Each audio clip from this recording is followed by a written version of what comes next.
So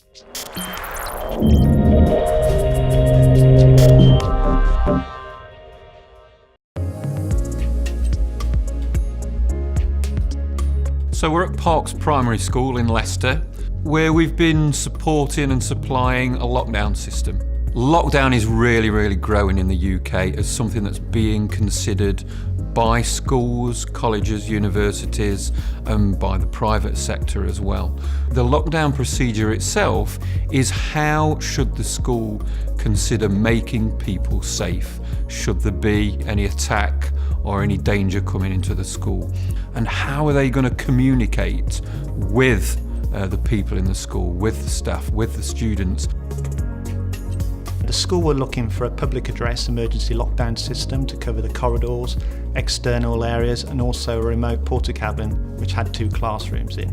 Because obviously of the remote porter cabin, we decided to install a network public address system. It was going to prove very difficult to get overhead or underground cables into that porter cabin. So using a network solution, straight away we could go in there. There was a spare network socket which enabled for us then to put an amplifier on with a net decoder.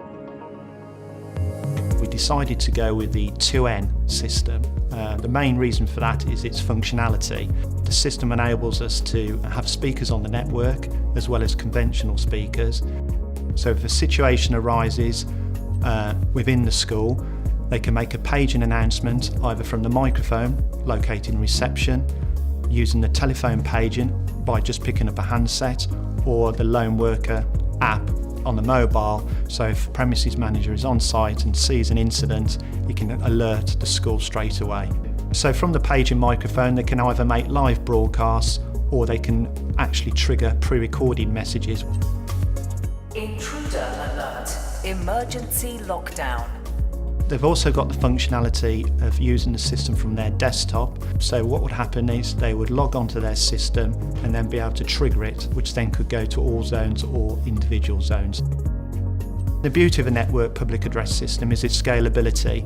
So additional zones can be added on at a later date. It can be linked to the CCTV system if required, and also door entry systems as well. So that future-proofs it for the school.